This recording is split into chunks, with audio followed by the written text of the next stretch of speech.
TN1 está de volta agora, 11h45. A Polícia Militar recebeu a denúncia de que criminosos queriam incendiar coletivos na região do bairro Santa Marta, aqui em Vitória. Ao tentar abordar os suspeitos, eles fugiram. Uma grande perseguição aconteceu e os bandidos chegaram a trocar tiros com os militares. No confronto, um dos suspeitos acabou baleado e morto. Toda essa movimentação foi acompanhada de perto pela repórter Suzy Faria e pelo cinegrafista Francisco Abreu. As equipes da polícia se movimentam ao redor do Parque Barreiros, em Santa Marta. A informação é de que homens armados iriam colocar fogo em um ônibus no bairro, mas foram impedidos pela população e também pela polícia militar. Mas, quando isso aconteceu, houve troca de tiros e os 3 suspeitos fugiram.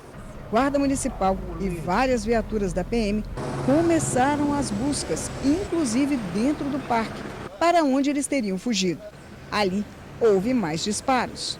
Toda a Polícia Militar está aqui dentro dessa região e também cercando o Parque Barreiros. Nós ouvimos até alguns disparos, a gente não sabe, na verdade, se é disparo ou se são fogos. Mas a polícia está toda aqui por essa informação, que teria a possibilidade de botar fogo em ônibus, e a gente está acompanhando, ó. Os suspeitos tentaram fugir para o outro lado, para o bairro São Cristóvão, a pé. A guarda e a PM vão atrás.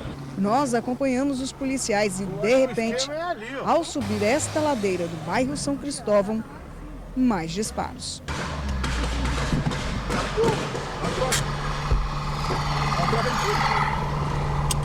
Vocês viram no momento em que a gente estava atrás da polícia, aqui em Santa Marta, seguindo os carros, muita confusão, tensão. Houve aquele tiroteio. O resultado é que aquela pessoa foi atingida pela polícia. De acordo com os policiais, ele estava trocando tiro com os policiais quando foi atingido. E aí, para você ver a quantidade de policiais que estavam aqui. O morto seria um dos 3 suspeitos de tentarem colocar fogo no ônibus e também de atirar contra os policiais. Houve uma intensa troca de tiros no local, foi feito cerco, várias viaturas no local, os indivíduos ainda continuaram em fuga, continuaram ainda atirando na PM, foi a segunda tentativa de abordagem, continuaram atirando na PM, prenderam fuga novamente. Dessa vez ele foi alvejado vindo a óbito. Os policiais isolaram a área e continuaram a busca do terceiro suspeito, que ainda não havia sido localizado. A polícia agora investiga por que esses 3 queriam colocar fogo no ônibus, se era uma tentativa de desviar a atenção da operação nos bairros que estavam acontecendo.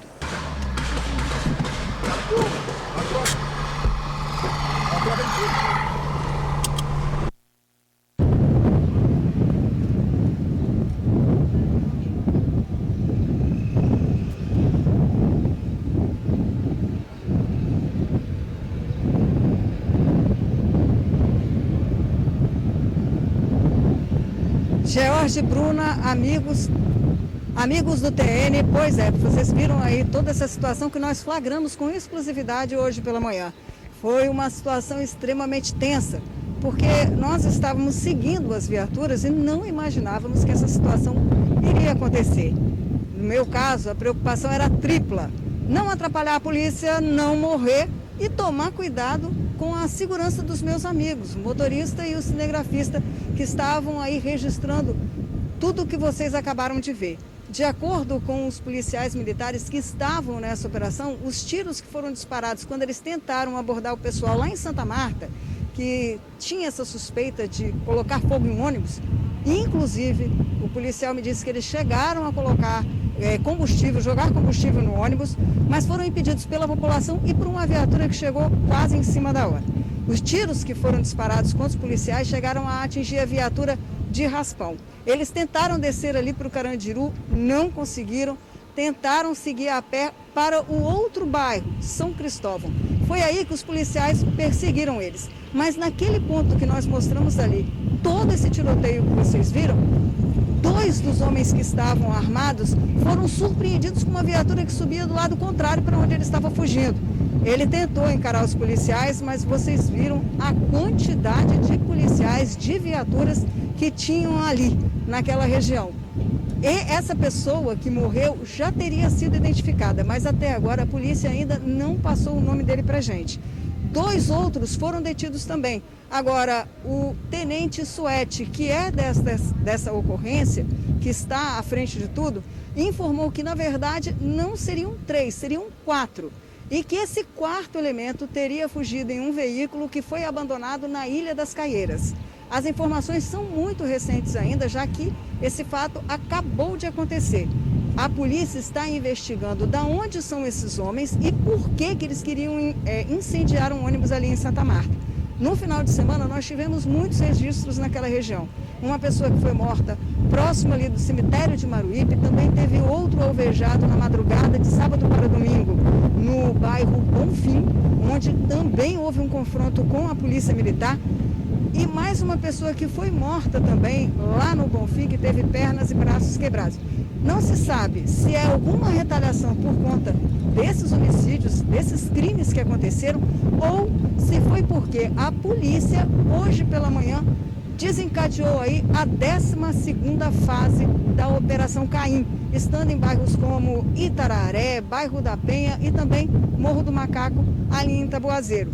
Fora um tiroteio imenso que aconteceu na madrugada de hoje no Morro do Romão. Nós estivemos hoje pela manhã no Morro do Romão, a polícia também estava lá. E foi nessa hora que nós fazíamos a reportagem no local, mostrando o que aconteceu e o silêncio dos moradores, que a informação de um provável ônibus que seria incendiado chegou. Mas vamos acompanhar essa matéria aí que aconteceu lá no Morro do Romão, que os moradores viveram uma madrugada de terror de mais de 2 horas de disparos. Por mais de 2 horas da madrugada, os moradores do Romão ficaram sob intenso ataque. Tiros foram disparados de diversos pontos, tendo como alvo a região da quadra do bairro.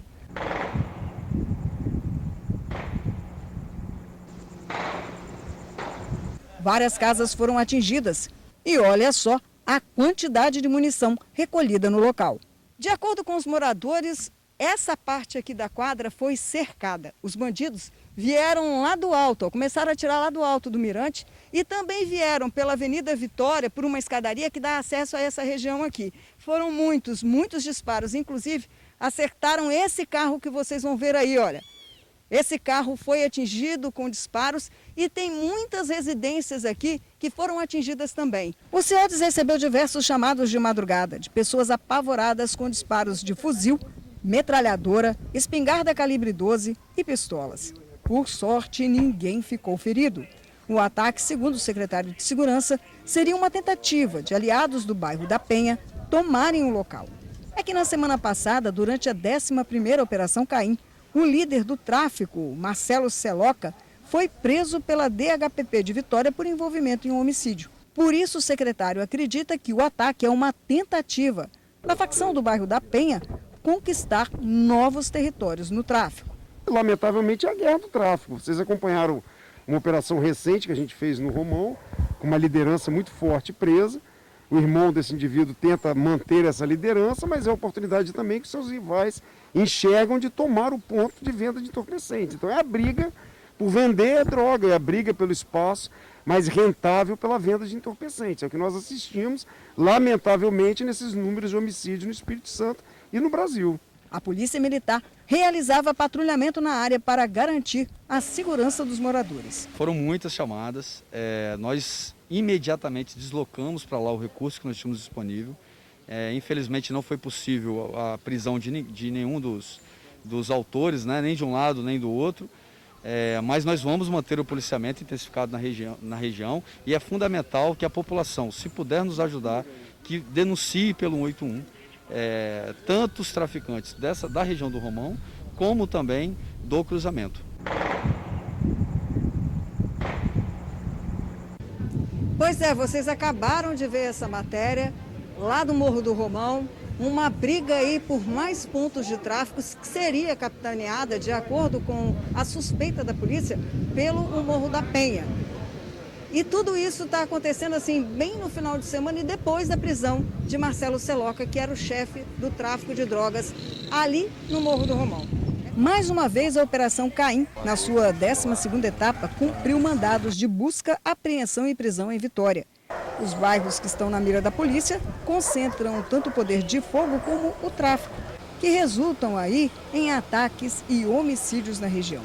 Mesmo com a constância de operações por aqui, por exemplo, nos predinhos, a polícia ainda apreendeu alguns materiais, como esses simulacros de armamento pesado. Ao lado de um fuzil da Polícia Rodoviária Federal está a arma apreendida, que é falsa. Arma que, usada à noite, pode muito bem enganar. Desta vez, a polícia subiu no teto dos predinhos. Foi denúncia anônima. Lá, encontraram rádios comunicadores, indicando que ali era mais um ponto de vigilância do tráfico. A 12ª Operação Caim acontece exatamente uma semana depois da 11ª e no mesmo local. Você deve estar pensando, não foi apreendido mais nada, né? A operação está à toa? Não. Foram apreendidos simulacros, rádios comunicadores que o pessoal pegou lá em cima no teto e mais. Um homem que foi preso em julho na 9ª operação como traficante, desta vez foi preso como homicida. O rapaz que foi preso em julho por tráfico agora responde por feminicídio. O crime aconteceu no início de novembro. O rapaz que mora no Morro da Garrafa, onde o crime aconteceu, chegou a ser preso, mas foi liberado em seguida. A Operação Caim encerra o ano com mais 400 presos por homicídio. Estamos aqui de volta com aproximadamente 18 mandados de busca e apreensão, mas hoje é no Macaco, é no Itararé e também em todo o complexo da Penha. Mas de qualquer maneira já tem prisões feitas aqui, tem simulacros apreendidos aqui, então, certamente vai ter arma também, drogas.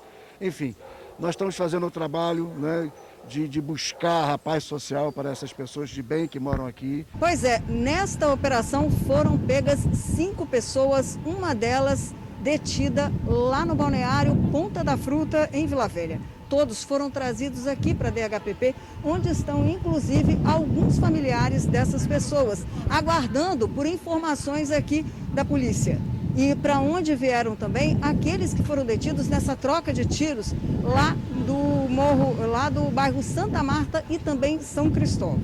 Agora, uma última informação é de que essa ocorrência de Santa Marta ainda está em andamento. A Polícia Militar está fazendo patrulhamento lá na região da Ilha das Caeiras para tentar identificar essa 4ª pessoa que teria levado os outros 3 até Santa Marta para colocar o fogo no ônibus. Como eu disse antes, eles chegaram até a jogar combustível dentro do ônibus, mas não conseguiram atear fogo. E pelo que vocês viram aí, eles não estão para brincadeira e estão mesmo com muita vontade de confrontar a polícia, como aconteceu nesse caso que vocês viram aí, de imagens exclusivas que nós mostramos do momento em que 2 deles tentam se livrar da polícia atirando nas viaturas, que por sorte ninguém ficou ferido. Dos 3 que fugiram nessa região, voltando aí a relembrar, um morreu, 2 acabaram detidos, um, que seria o 4º, que o policial acabou de falar para a gente aqui agora há pouco, ainda é fugitivo. Se alguém tiver informações sobre esse 4º elemento que deixou esse carro na Ilha das Caeiras, por favor, acione o 181, ligue para a polícia, conte o que de fato aconteceu. Eu encerro minhas participações por aqui e agora é com vocês aí no estúdio, George Bruna. Valeu, Suzy. Obrigado aí pelas informações, trazendo aí informação importante sobre um confronto aí na capital, não é isso, Bruna? Isso mesmo, segunda-feira violenta por aqui. Gente, um mecânico presenciou um atropelamento em Itapemirim e perseguiu o motorista após o acidente. As imagens foram feitas na rodovia ES-060. O homem que está neste caminhão tinha acabado de atropelar um motociclista e fugiu sem prestar socorro. Quem faz as imagens e persegue o caminhoneiro é um mecânico que presenciou todo o acidente. Ele fez uma transmissão ao vivo nas redes sociais e pediu que os internautas acionassem a polícia. Depois de vários quilômetros percorridos, o motorista do caminhão derruba outra moto no centro da cidade. Ele para o veículo e acaba detido por populares. Olha, a polícia levou o homem para a delegacia e lá ele disse que não percebeu o atropelamento, por isso não parou. O motorista confessou ainda que tinha passado a noite em um churrasco e ingeriu bebida alcoólica. O teste do bafômetro deu positivo. Ele foi autuado por lesão corporal e embriaguez ao volante e poderá pegar até 5 anos de prisão. Já a vítima do atropelamento teve escoriações e está fora de perigo. Teve mais violência no trânsito no interior do estado. Em Mimoso do Sul, um ciclista foi atropelado por um motociclista que fugiu sem prestar socorro. A cena foi registrada por uma câmera de vídeo monitoramento. No alto da tela, é possível ver o momento do atropelamento. Olha só, o homem que está de bicicleta é um pedreiro de 62 anos. De repente, ele é atingido pela moto e acaba arremessado por mais de 6 metros. Só para no meio da pista. Populares que viram a cena se desesperam e vão ajudar o ciclista, identificado como Alcino José Podian. Na batida, o motociclista também caiu no chão. Ele se levanta, chega a se aproximar da vítima, só que apenas calça o chinelo, recolhe o capacete e vai embora, sem prestar ajuda. A vítima foi socorrida por uma ambulância e levada para um hospital de Mimoso do Sul. O motociclista até o momento não foi encontrado. O caso já está sendo investigado pela Polícia Civil. Olha, um enfermeiro de 39 anos morreu ao cair de parapente. O acidente aconteceu em uma rampa de voo em Alfredo Chaves. Muito triste essa história, gente. A esposa de Vanderlei registrou o momento em que ele saltou. Depois de 20 minutos, ele caiu, chegou a ser resgatado, mas não resistiu. O último adeus de Vanderlei Nilo Barata foi registrado pela esposa dele, Narjara. Ela também fez um vídeo do momento que ele salta na rampa de voo livre Cachoeira Alta, em Alfredo Chaves. Ele voou normal, decolou normal, voou, desceu, sobrevoou um pouquinho, ficou na faixa acho que de uns 20 minutos voando. Eu vi uma vela azul vindo, ela vinha devagarzinho, fazendo uma curva. Aí na hora que fez uma outra curva que estava em direção a essa montanhazinha, que a gente perdia um pouco da visão, que estava bem à esquerda mesmo da rampa, que eu olhei repentinamente assim, a vela que estava aberta eu vi tipo encolhendo, o inflado, né? Ela baixou assim um pouquinho, mas aí logo entrou para trás da montanha. Segundo o Corpo de Bombeiros, primeiro uma equipe atendeu a vítima em terra, mas devido ao difícil acesso para retirar o piloto do local, o helicóptero do Núcleo de Operação de Transporte Aéreo, Notaer, foi acionado. Vanderlei foi encaminhado ao pronto-socorro mais próximo, mas chegou sem vida. Ele estava no chão, e os colegas segurando, e ele levantava o corpo, tentava levantar, eles falavam, não, cara, não levanta, calma. Aí quando chegou no PA, eu esperei lá fora, eu falei, eu vou esperar eles tentarem, né, fazer alguma coisa, depois eu entro. Aí uns 5 minutinhos, não, estão pedindo o documento dele, entra, eu entrei. Aí o médico veio 2 minutos depois. Falou, olha, para medicina não dá mais, porque ele já chegou sem vida aqui. O helicóptero demorou muito. Eu tenho certeza que se tivesse chegado, meu marido estava vivo. Vanderlei foi velado na Igreja Batista do Vale Esperança, em Cariacica, bairro onde morava. A todo momento, amigos e familiares chegam aqui na igreja para dar o último adeus a Vanderlei, no velório que acontece agora pela manhã. Em respeito aos pais, nós não vamos fazer imagem desse momento da despedida, mas conversamos com parentes e eles disseram que Vanderlei era piloto de parapente desde 2018. Era considerado amador, mas tinha carteira de piloto. E ele também tinha uma preocupação com a segurança. Além disso, era formado em técnico de segurança do trabalho. Nas redes sociais, ele se apresentava como piloto amador de parapente. A família conta que ele era apaixonado pelo esporte. Vanderlei tinha 39 anos, era enfermeiro e trabalhava há 5 anos no pronto atendimento de Cobilândia, em Vila Velha. Ele era casado com Narjara há 13 anos. Os dois começaram a namorar na adolescência. Foram 21 anos juntos. Do relacionamento, surgiu uma filha que está com 8 anos. Mas se eu soubesse que eu estava levando meu marido para a morte, eu tinha pedido chuva nesse dia para a gente não subir. Porque hoje, para eu levar com a minha filha, ela só tem 8 anos.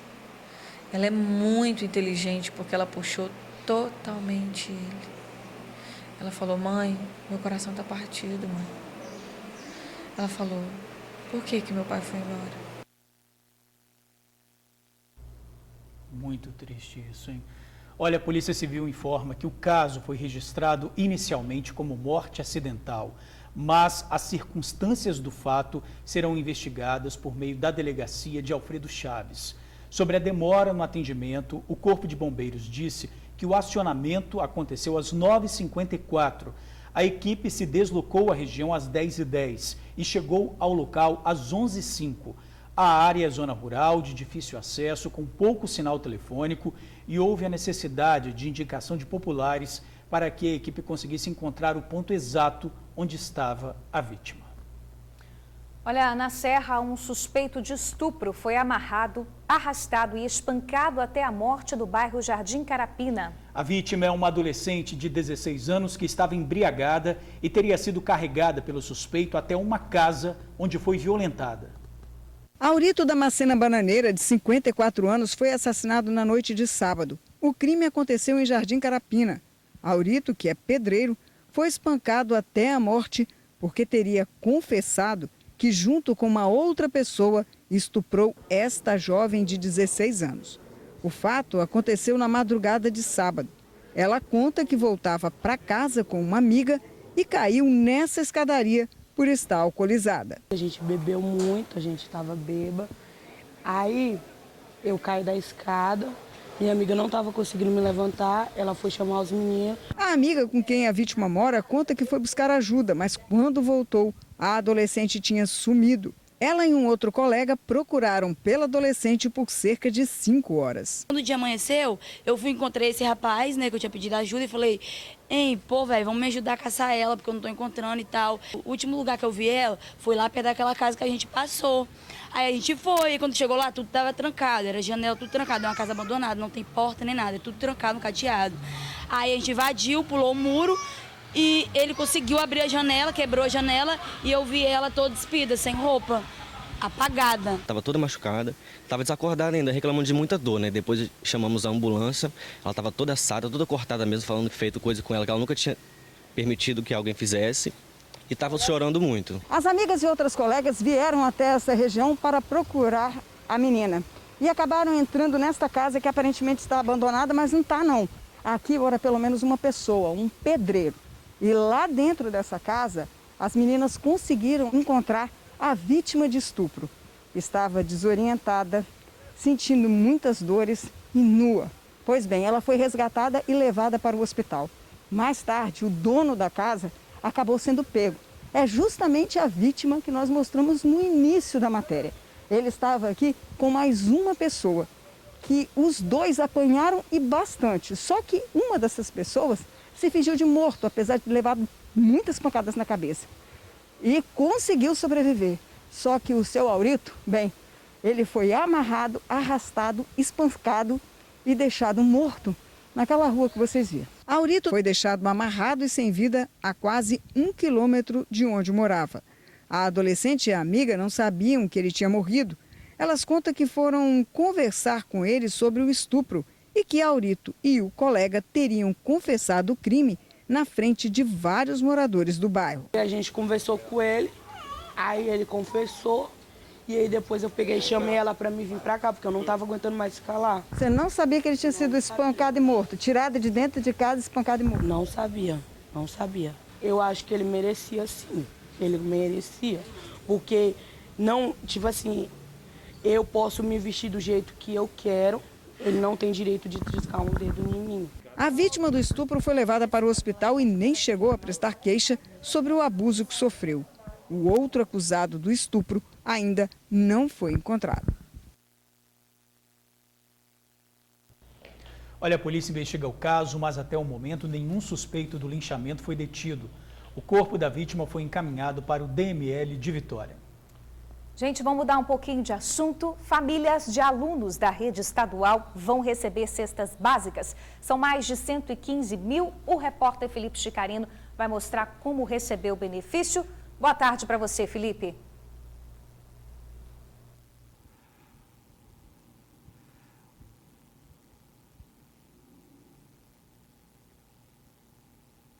Olá, Bruna, George, boa tarde para vocês, boa tarde a todos que nos acompanham pelo Tribuna Notícias, primeira edição. Muito obrigado pela audiência de todos vocês. É isso mesmo, são 115 mil famílias que vão ser beneficiadas com estas cestas.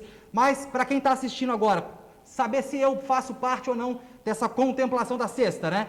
Se você tem um filho matriculado na rede estadual de ensino e está cadastrada no CAD único do governo federal, sim, você tem direito a esta cesta básica. Eu vou conversar agora com a secretária de Estado de Trabalho, Assistência e Desenvolvimento Social, a Cíntia Grilo. É isso mesmo, secretária? São esses 2 critérios básicos? Falei direitinho? Estrelinha no meu boletim, tá certo? Certinho, Felipe. Boa tarde a todos. É isso mesmo. Os alunos que estão matriculados na rede regular de ensino estadual, cujas suas famílias estejam inseridas no cadastro único do governo federal, estão aptas ao recebimento dessas cestas. A gente já desenvolvia no Estado do Espírito Santo, desde o mês de abril, através da Secretaria de Educação, um projeto para contemplar essas crianças, essas famílias, uma vez que a merenda escolar foi suspensa junto com as aulas.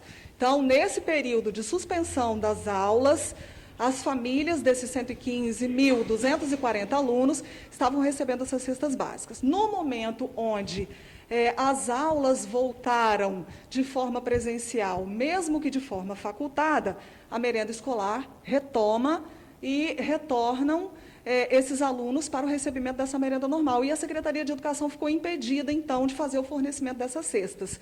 Nós entramos, então, numa articulação interna do governo do Estado, através do nosso governador Renato Casagrande, Secretaria de Assistência Social do Estado e Secretaria de Educação, para que a gente feche o ciclo do ano de 2020 e continue entregando essas cestas, pelo menos durante o mês de dezembro. Agora, quem está nos assistindo, secretária, me encaixa, né? Eu tenho aí um filho matriculado na rede estadual, eu estou no CAD único, quero essa cesta, porque essa cesta vai fazer uma diferença aqui em casa. Como que ela pode pleitear essa cesta? É pessoalmente? É algum endereço eletrônico? Como que essas 115 mil famílias, um pouco mais, terão acesso a essa cesta tão abençoada que chega num momento tão importante? Ótima pergunta, Felipe. Ninguém precisa procurar a escola nesse momento. Nós estamos num momento onde a pandemia tem crescido, o risco de contaminação tem aumentado, então a gente está fazendo isso de forma muito organizada. As escolas da rede estadual já estão organizadas desde abril para fazer essa distribuição. Então, não vai mudar nada. As escolas entrarão em contato com as famílias, agendando local e data e horário, e aí vocês vão comparecer no local, horário e data mencionado pelas escolas para fazer a retirada da cesta. Mas, nesse momento, ninguém precisa procurar escola ou nenhum outro serviço para ter direito a essa cesta, porque vocês já receberão de forma automática. Secretária, muito obrigado pelas informações, uma ótima tarde para você e que bom que o governo teve essa sensibilidade para ajudar mais de 100 mil famílias que estão passando um aperto nesse momento de pandemia. Obrigado pelas informações, viu? Eu que agradeço pela oportunidade. É isso aí, George e Bruna, antes de devolver para vocês, dizer que essa comida, às vezes, é a única, né, que a criança tem para poder fazer durante o dia. Então, uma cesta, como eu disse, que chega numa boa hora. Só para encerrar, George e Bruna, algo que tem me incomodado muito, né, que essas aglomerações, já que a gente está falando de Covid, já que a gente está falando de pandemia, tem pouco mais de 2 anos, quando eu fiz a minha cobertura mais difícil aqui no estado, foi aquele acidente da Águia Branca, morreram mais de 20 pessoas, se não me falha a memória, 23 pessoas. Hoje, a média diária por morte de Covid aqui no estado são de 23 pessoas, ou seja, um acidente da Águia Branca a cada dia. Quando a gente vai falar de Brasil, são mais de 1.000 pessoas morrendo todos os dias, ou seja, são 3 aviões caindo todo santo dia e a galera fazendo festa na área de embarque. Tá difícil, George. Tá difícil, Bruninho. Devolvo para vocês aí. Obrigada, Felipe, pelas informações. Está difícil mesmo, a gente não pode se acostumar jamais com esse tanto de número de mortes, né? E olha agora uma cena forte de uma vítima de espancamento no bairro Bonfim, em Vitória. O homem de bermuda e camiseta branca aparece nessas imagens caído na rua, cercado por moradores. Ele está bastante ferido e parece ter tido um dos braços quebrado. Em um dos pés está presa uma algema. A polícia foi chamada por populares e o homem socorrido por uma ambulância do SAMU. A Polícia Civil disse que o caso está sendo investigado pela Delegacia Especializada de Homicídios e Proteção à Pessoa, mas até o momento nenhum suspeito foi detido. Denúncias sobre suspeito de agressão podem ser repassadas à polícia pelo 181. Agora a gente fala da pandemia do coronavírus aqui no Espírito Santo. Nas últimas 24 horas, o estado registrou mais 12 mortes, 1.496 novos casos confirmados. Acompanhe aí comigo na tela. De acordo com o painel, o Espírito Santo tem 228.741 casos confirmados da doença. 209.287 pessoas conseguiram se recuperar. Já são quase 4.800 óbitos pela Covid-19. Pois é, você está trazendo os números, o Felipe também falou ali, e a gente chama a atenção para esse avanço da Covid-19 no Espírito Santo. O estado tem o maior número de internações em UTI em 4 meses. E teve coletiva agora há pouco com o secretário de Saúde. A gente vai conversar ao vivo com a repórter Vanessa Calmon, que traz as informações. Boa tarde para você, Vanessa.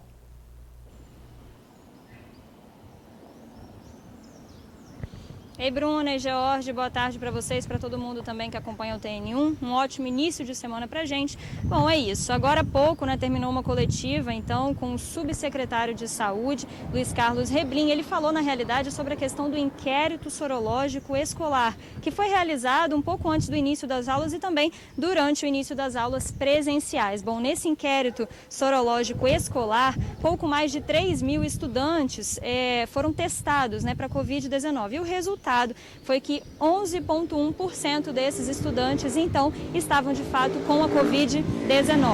E em relação aos profissionais da educação, foram testados quase 4.000 profissionais da educação e desses, então, 7,8% dos profissionais da educação estavam com a Covid-19. A maioria dos alunos, gente, de acordo com o inquérito sorológico escolar, foi assintomático. E a cidade que registrou o maior número, então, de estudantes positivos para a Covid-19 foi Linhares. Já a cidade que apresentou o maior número de profissionais da educação que deram positivo foi Colatina. Bom, o subsecretário de Saúde também falou sobre a questão das vacinas. Ele deu uma atualização sobre essa corrida para vacinação. Ele falou que aqui no estado a gente já tem um estoque de 1.400.000 seringas, que seria o suficiente para a imunização dos grupos prioritários e que até o fim do mês tá para chegar aí mais 1.200.000 unidades de seringas para essa vacinação, mas ele espera ainda, claro, o governo federal, a compra das vacinas. A gente não sabe bem ainda quando isso vai acontecer, mas o estado estaria preparado então para receber essas vacinas e imunizar a população. Agora, gente, ontem o secretário de Saúde, Nésio Fernandes, ele fez uma postagem nas suas redes sociais falando sobre a questão de penalização para quem for pego nas ruas circulando com a Covid-19, ou seja, se a pessoa tem o sintoma ou se a pessoa sabe que está com a Covid-19 e continua circulando pelas ruas, colocando outras pessoas em risco, essa pessoa poderia ser penalizada. O subsecretário de Saúde também falou sobre essa afirmação do secretário durante a coletiva. E ele disse o seguinte, que isso na realidade já é previsto inclusive no Código Penal, que qualquer pessoa que for pega mediante denúncia, andando nas ruas com alguma doença transmissível, podendo contagiar outras pessoas, essa pessoa pode sim ser até presa ou então pagar uma multa. Agora, é difícil, gente, no caso da Covid-19, a gente saber, infelizmente, quem está com a Covid-19, até porque existem também aquelas pessoas que são assintomáticas. Então, por isso, a importância da gente se cuidar, principalmente usar as máscaras e manter o distanciamento social. Uma realidade que, infelizmente, a gente não tem encontrado, principalmente nos finais de semana. Esse foi o último final de semana da primavera, sol muito quente e muita gente, mais uma vez, foi até as praias, lotou as praias do Espírito Santo. Vamos ver na reportagem que eu preparei com o Ronivaldo Nascimento. O último final de semana da primavera foi de muito calor e sol quente. O capixaba tratou de pegar a roupa de banho, o protetor solar, o óculos de sol e partiu praia. Só esqueceu de levar a consciência. Em Vila Velha, a areia da praia lotada. Muita gente sem máscara, bem pertinho um do outro, praticando esporte, caminhando no calçadão.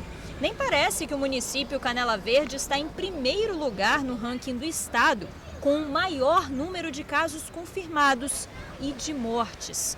São 32.023 casos e 675 pessoas que perderam a vida. Percebemos, principalmente no sábado e no domingo, um aumento significativo do número de pessoas na orla, na areia da praia e também tomando banho ali no mar. Hoje pela manhã, o primeiro dia do verão também atraiu muita gente para a orla. Mas o movimento era bem mais tranquilo. A Luciane é de Brasília, está passando férias na casa de familiares aqui em Vila Velha. Eles aproveitaram o início do dia e vieram curtir a praia, tomando todos os cuidados. A gente veio bem cedinho, que a praia estava vazia, agora que está começando a encher, a gente já está indo embora. A lógica da Covid-19 é simples, mas muito preocupante. Quanto maior o número de casos confirmados, maior também é o número de pacientes graves que precisam ser internados. Hoje, do número total de leitos de UTIs disponíveis exclusivamente para Covid-19 aqui no Espírito Santo, 84% estão ocupados. Isso quer dizer que a cada 100 leitos, apenas 16 estão disponíveis. Em Vila Velha, município que concentra o maior número de casos, dos 5 hospitais que possuem leitos exclusivos para Covid-19 de UTI, 2 já estão com 100% de ocupação. O estado já tem o maior número de internações em UTIs dos últimos 4 meses. Foram 128 internações em 2 semanas. No novo mapa de risco, que passa a valer a partir de hoje, 5 cidades já estão em alerta vermelho e 51 em risco moderado. A proximidade das festas de fim de ano preocupa as autoridades. Afonso Cláudio, Alfredo Chaves, Vargem Alta, Mantenópolis e Ecoporanga. São os municípios que estão classificados como municípios em risco alto a partir de segunda-feira. Nós estamos com 72% dos leitos ocupados. Se a gente chegar a 80%, né, o mapa ficará muito mais vermelho. Enquanto o governo faz um apelo para a população, a fiscalização no município que lidera o número de casos também promete ser eficaz para inibir as aglomerações. Nós temos essa programação de Natal e de Réveillon. O nosso objetivo é garantir a segurança da população, né? Não há nenhuma restrição quanto locomoção. Então nós não podemos proibir, nós não iremos proibir ninguém de se locomover. Nós vamos estar nos locais em que haverá maior aglomeração para garantir esse distanciamento, para fazer essa orientação. Mas o que é importante nós falarmos é da conscientização pessoal.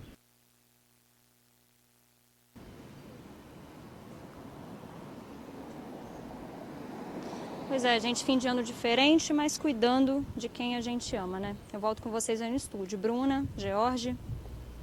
Obrigada, Vanessa, aí pelas informações. E como o Rusley, né, da Guarda Municipal falou, vai ter fiscalização, mas depende de cada um também fazer sua parte, né? A gente vê essas imagens aí da praia lotada, é realmente preocupante. Vamos mudar um pouquinho de assunto. Árvore de Natal comestível, guirlanda de rabanadas. Já ouviu falar nisso, George? Árvore de Natal comestível, não? Não, diferente, né? Esse, sem dúvida, será o Natal da criatividade. Isso mesmo, Bruna. Quem trabalha com encomendas de ceias natalinas decidiu inovar para surpreender o cliente. E as vendas já estão bombando. Uma árvore de Natal de comer. Pois é, essa foi a ideia do Danilo para oferecer nessa época do ano e alavancar as vendas. Já o Bruno fez uma guirlanda de rabanada com mousse de licor, doce de leite, nozes e damasco. Vamos deixar ele explicar melhor pra gente. Foi umedecida num licor de doce de leite. Temos também uma mousse de licor de doce de leite com recheio de damasco e nozes. E as decorações de damasco, de anis estrelado, nozes e um laço de Natal. Mas não é só doce a atração desse fim de ano, não. O Marcos preparou um pernil suíno com uma farofa natalina. Tem a preocupação sempre em data comemorativa trazer comida afetiva à mesa, né?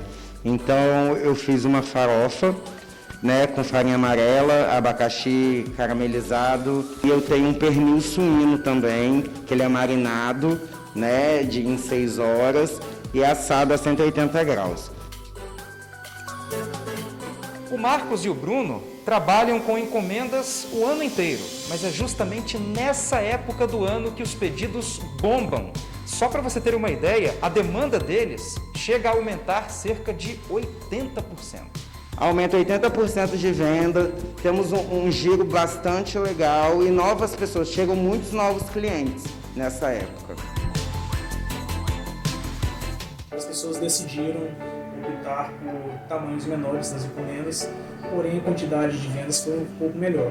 É hora de aproveitar, vender e alavancar os negócios com criatividade e pratos personalizados. Trazer para a mesa do nosso cliente para poder ter uma coisa mais sofisticada, um diferencial, né, para dar uma beleza também na mesa. Muito importante, né, a comemoração do Natal, porque gente precisa celebrar a vida, né?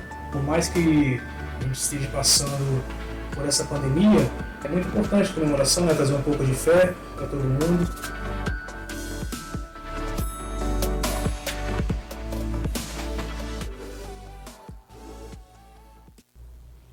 Tanto doce quanto salgado, né? Eu ia falar delícia! Que hoje não é sexta-feira, mas está com cara de dica do chefe, né? Exatamente. Olha aí que legal. Árvore de Natal comestível, delícia. Se você quiser encomendar alguma dessas delícias aí mostradas na reportagem, pode acessar as páginas dos nossos entrevistados no Instagram, já está aparecendo aí para você, @KikitoDeli e @BemBoladoBolosVV. E em instantes, a morte do capoeirista do norte do estado. A polícia pediu a prisão do suspeito do assassinato. Casa de policial é alvo de vários disparos. O ataque foi no bairro Castelo Branco, em Cariacica. A gente volta rapidinho. TN1 de volta agora, 12h29. Um policial militar foi vítima de um ataque no bairro Castelo Branco, em Cariacica. A casa dele foi alvo de vários disparos. A suspeita é que atiradores sejam traficantes da região. O caso aconteceu em Jardim de Alá, Cariacica. A casa de um soldado da Polícia Militar teria sido alvo de vários disparos por volta das 2h30 da manhã de domingo. Os tiros foram dados por homens armados que aguardavam ele chegar em casa. Quem ouviu contou que foram quase 20 minutos de intenso tiroteio. Algumas pessoas relataram que tudo aconteceu depois que o PM teria disparado contra locais de tráfico no bairro. Os disparos efetuados contra a casa do PM teriam sido em retaliação a essa atitude. Apesar do intenso tiroteio, ninguém ficou ferido. O caso foi registrado na DHPP. Olha, o caso é investigado pela Delegacia de Homicídios de Cariacica. Até o momento, nenhum suspeito foi detido e outras informações não serão repassadas para preservar a apuração dos fatos. Vídeo registra assassinato de professor de capoeira em Itaúnas, no norte do estado. A vítima aparece discutindo em frente a uma pousada antes de ser morto. Nas imagens, o capoeirista aparece discutindo com um suspeito. Você é um moleque, rapaz! Você é um moleque, rapaz! Eu sou um moleque? Os dois começaram uma briga em uma das ruas mais movimentadas da vila de Itaúnas e, num determinado momento, entraram em uma pousada. Momentos depois, é possível ouvir 3 disparos de arma de fogo.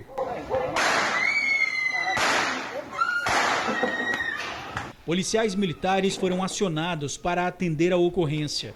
Em nota, a PM informou que no local, um funcionário do estabelecimento disse que a vítima e o acusado estavam discutindo em frente à pousada e que o autor do fato correu para o estabelecimento tentando fugir, mas a vítima foi atrás do homem, o agredindo com socos, além de quebrar um copo nele.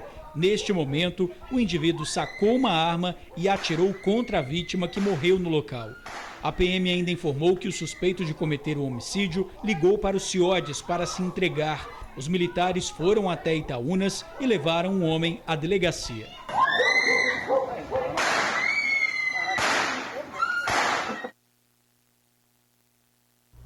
Olha, a Polícia Civil disse que o caso segue sob investigação na delegacia de Conceição da Barra. No sábado, um homem realmente se apresentou espontaneamente, acompanhado de advogado, afirmando ser o autor do crime. Se apresentou e apresentou aí a versão dele dos fatos. A Polícia Civil esclareceu que a legislação brasileira estabelece que a prisão de suspeitos só deve acontecer em situações de flagrante delito ou mediante mandado de prisão em aberto. No caso, não se configurou nenhuma dessas duas situações. Dessa forma, o depoimento foi coletado na Delegacia Regional de São Mateus e o homem liberado. Em Cariacica tem uma rua conhecida como Rua dos Buracos. Vocês já devem imaginar o porquê, né? Ela fica no bairro São João Batista e já teve morador que se acidentou por conta da situação precária da via. Rua Alfredo Couto Teixeira, que fica logo na descida do Conselho Tutelar em Cariacica. Pois é, essa é a famosa Rua dos Buracos. E não é à toa não, viu? Tem buraco demais por aqui. Buraco pequeno, buraco grande, buraco enorme, buraco remendado, enfim, de tudo quanto é tipo. Seu Ailton mora aqui há 36 anos. Foi um dos primeiros moradores. Você imagina o que é andar de bicicleta por aqui? Deixa que seu Ailton fala pra gente. tem muita coisa, fura o pneu, empena o aro, né, que é muito buraco, muito pocinho, né, muita panelinha, né, e a gente não tem outra saída, né, tem que passar por aqui, morro, freio segura pouco, né. E tem uns buracos que estão meio que tampados por cimento. Quem fez isso foi a comunidade mesmo, tentando resolver a situação de forma paliativa, né? Quando abre o buraco, a gente se reúne, faz massa de cimento, tampa, joga terra, né, para poder tampar, e por aí assim a gente vai levando. Isso porque tem muitos idosos, pessoas com mobilidade reduzida, gente com filho pequeno, enfim. Muita dificuldade, tem que estar segurando na mão porque sozinho não dá. Eu tenho um pai cadeirante também, a vizinha mesmo enfiou o pé no buraco porque estava chovendo, muita enxurrada, aí não sabia se era rua ou se era... Não sabia se era água ou se era rua o buraco. Ela foi direto com o pé no buraco, se machucou. Os moradores contam que coisa de 6 meses atrás, mais ou menos, um caminhão acabou caindo nesse buraco aqui, que é um dos piores buracos da rua. O veículo passava por aqui em direção à avenida principal quando perdeu o controle e acabou caindo no buraco. Se não fosse aquele muro ali, o caminhão teria caído numa casa que fica logo atrás. O acidente foi em frente à casa da Deusenir. Ela tem problemas no joelho esquerdo e para andar nessa buracada é uma luta. Às vezes eu subo, eu escorrego, eu caio nesses solos, nessas britinhas aí, eu me escorrego, eu caio, machuca. É muito difícil, muito complicado aqui mesmo. O pessoal da comunidade já pediu providências várias vezes, mas como você sabe, até agora... Teve uma equipe aqui até pouco tempo para poder fazer medição da rua, falando que ia vir asfaltar, outros falaram que ia vir mexer. Só que até hoje não fizeram mais nada. Só vieram antes das eleições, fizeram aí uma medição aí, falaram que ia ser feito um trabalho aí, e até agora sem resposta. Olha, a Prefeitura pede que os moradores façam a demanda pelo serviço através da ouvidoria no telefone 162. Registrada a demanda, uma equipe vai ao local para avaliar a situação. Diácono da Igreja Maranata sai para caminhar e desaparece. Jurailde Soares Barreto, de 51 anos, conhecido como seu Didi, saiu ontem por volta das 11 da manhã de Carapina, na Serra, em direção a Jardim Camburi, em Vitória, e passava pela Norte-Sul. De acordo com a família, seu Didi tem epilepsia e há alguns anos chegou a ficar internado por causa de perda de memória. A família já registrou um boletim de ocorrência. Quem tiver alguma informação, ligue para a polícia 190.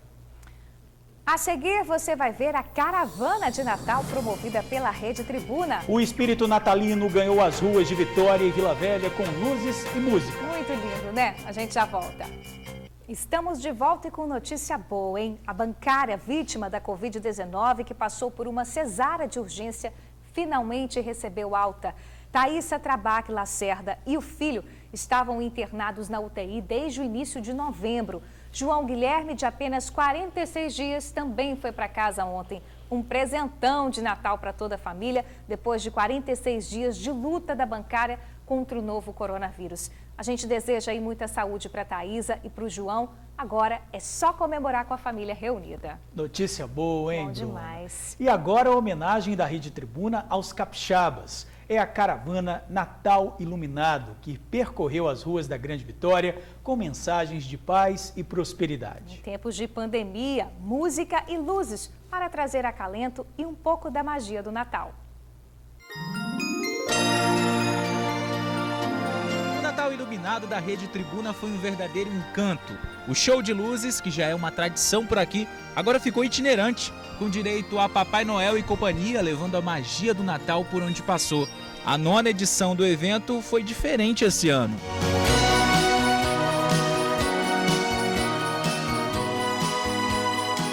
Esse ano, com a pandemia, a Rede Tribuna resolveu, como as pessoas não puderam ir até o evento, levar o evento até as pessoas. Então, teve a ideia de fazer a caravana do Natal Iluminado e tentar levar um pouco de alegria, né, nesse momento, e levar um pouco de música, mensagens de amor, de paz, de prosperidade, que é o que a gente está precisando.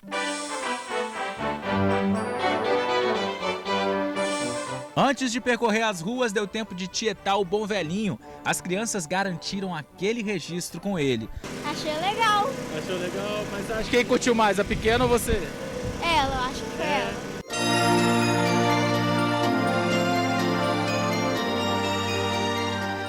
Esse ano itinerante, o show de luzes levou música e alegria por onde passou. Olhinhos atentos à caravana iluminada que hipnotizou os pequenos e gente grande também. De cima deu para ver esse rastro de felicidade passando. Uma carreata que iluminou e aqueceu os corações dos moradores da capital e também de Vila Velha.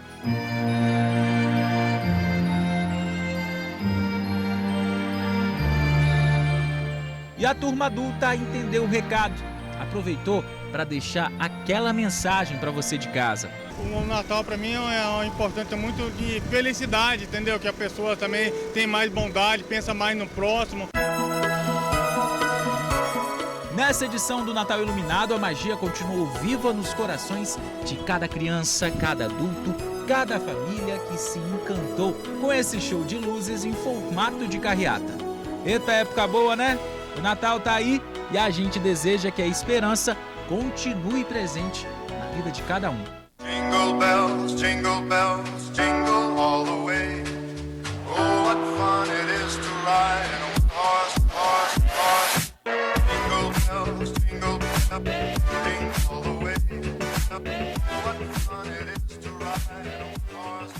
Natal moderno, até a musiquinha moderna, né? Papai Noel diferentão. Nem a pandemia apaga o brilho do Natal, né? Linda demais a carreata. Leandro caprichou aí na edição. Verdade, gente. Ó, tá na hora de encerrar o jornal. Agora, 12h42. A gente tá te esperando amanhã. Boa semana pra gente. Valeu, gente. Obrigado por assistir ao jornal, pela companhia de sempre. E a gente espera amanhã nessa semana aí de Natal, né? Semana de Natal. Vamos com tudo. Tchau.